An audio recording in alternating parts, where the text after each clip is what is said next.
Now we'll be studying about different kinds of chemical reactions. First one here is its combination reaction.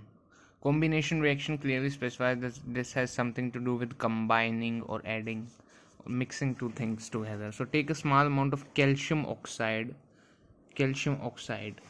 or quicklime in a beaker. Beaker is nothing but this is a beaker, this pot type thing. Slowly add water to this. Touch the beaker as shown in figure 1.3. Do you feel any change in temperature? It will start heating up. Whenever you place the quicklime or calcium oxide with water, it will start reacting vigorously with it and increase in temperature, and it would release a huge amount of heat. It would just like combust suddenly with contact with water. Calcium oxide reacts vigorously with water to produce slaked lime, calcium hydroxide, releasing a large amount of heat. So this is quicklime or calcium oxide, that is CaO. Calcium oxide, Ca stands for calcium, O stands for oxygen. So combined they would be called calcium oxide. Then there is plus water, that is H2O, and it forms calcium hydroxide. OH means hydroxide. So calcium hydroxide, that would be in a aqueous solution. So solid quicklime plus liquid water, here H2O, would form calcium hydroxide in an aqueous solution. So in this reaction, calcium oxide and water combined to form a single product. So here you can see a single reactant plus another single reactant is equal to one single product.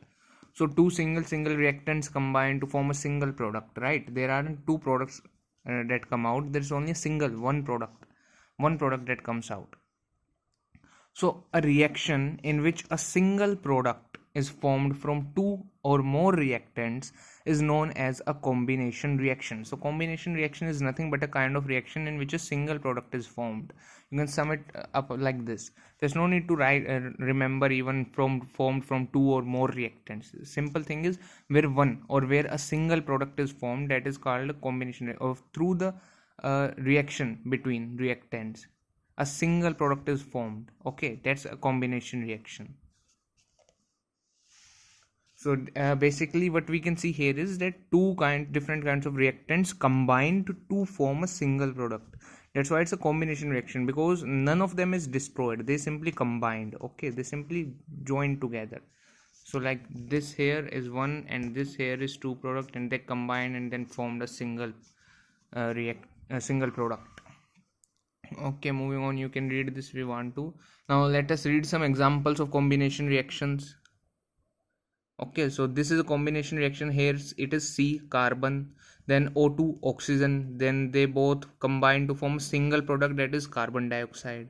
This is a combination reaction. Then again this 2H2 hydrogen plus O2 oxygen, two reactants here combined to form a single product, that is water, H2O.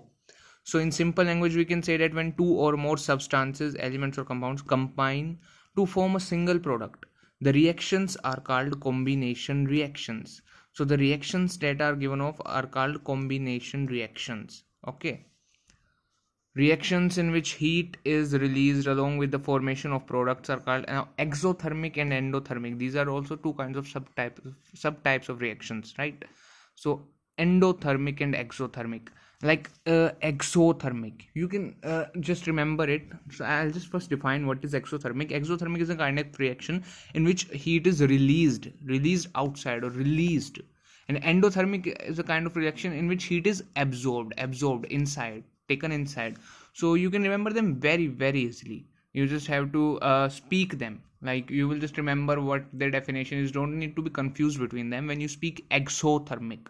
So the air from your mouth goes towards the outside. It feels like you're blowing out air while saying the word exo. So when you speak zo, the air actually blows out of your mouth. So just take it as heat going out. It means exo means heat is going out, heat is being released. Similar in the same way that air is being released outside through your mouth. And then when you speak do, so do goes deep inside, do goes inside you. That means that the heat is being absorbed, heat is taken inside. Okay, so the manner of speaking can clearly help you distinguish between the kind of reactions. Exo, zo means outside, zo because your voice seems to be going outside, from inside to outside while speaking exothermic. And while you speak endothermic, the voice seems to come from outside to the inside. So you can apply them to their various properties. Exothermic means heat going outside, and endothermic means heat being absorbed or taken inside. Then this is an example of an exothermic reaction in which heat is being released. This is CH4, right? This is CH4 here, and this is oxygen O2. Then this forms, both of them react to form two products here. This is not a combination reaction. This is just an example of exothermic reaction. Exothermic, right? Heat being released. So they combine to form CO2, carbon dioxide, plus 2H2, that is water simply. I think CH4 is ammonia as far as I can remember, but I'm not sure where. Right, so this is the formula for burning of natural gas. Burning of natural gas. We all know that we need energy to stay alive. We get this energy from the food we eat. During digestion, food is broken down into simpler substances. We all know this. For example, rice, potato, and bread contain carbohydrates. These carbohydrates are nothing carbon and hydrogen and packs of carbons and plus hydrogen and other various substances that provide energy to our body are broken down even further to form glucose. Now this glucose combines with oxygen in our cells, in the cells of our body, and then provides us with energy. So this special name of this reaction is respiration. The reaction of glucose with oxygen is called respiration, right? This is respiration, the reaction between glucose and the oxygen present in our body. This is the formula for glucose, C6H12O6. So glucose is nothing but a combination or a molecule of carbon, hydrogen, and oxygen. So these are the things that combined create energy. Carbon added with hydrogen mixed with oxygen, they provide energy that makes us that helps us do all kinds of various activities that we perform in our day-to-day life, right? Then they combine with more oxygen in our body. Here it is oxygen. Then they form products like CO2, that is carbon dioxide, H2O, water, plus energy. This is energy. Okay, now moving on.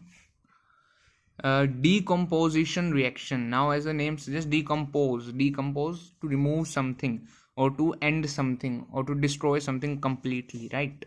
So decomposition reaction is I'll just explain it. It's a very simple reaction, and you can just remember them through their names also. So take about 2 gram ferrous sulfate. Ferrous sulfate is nothing, iron sulfate crystals, in a dry boiling tube. The tube is not yet boiling, but it will be used for boiling. That's why they've written boiling tube. Note the color of the ferrous sulfate crystals. So you should first observe the color of the ferrous sulfate crystals, sorry. And then now heat the boiling tube over the flame of a burner or spirit lamp as shown in figure 1.4. Observe the color of the crystals after heating. And now observe the color of the crystals after they have been heated, and compare them with how they were before being heated. Have you noticed that the green color of the ferrous sulfate crystals have changed? You can also smell the characteristic odor of burning sulfur. Now burning of sulfur also releases a very strong smell. So this is ferrous sulfate, FeSO4, ferrous sulfate, which is nothing again but iron, sulfur, and oxygen. Upon being heated, there are 3 products released, right? There are 3 products released. So we cannot say this is a combination reaction, because combination reaction always has a single product, but there are 3 kinds of products released here, which are Fe2O3, that is iron oxide or ferric oxide as written here, SO2 sulfur, plus SO3 gas. I think it's also part of sulfur. Anyways, let's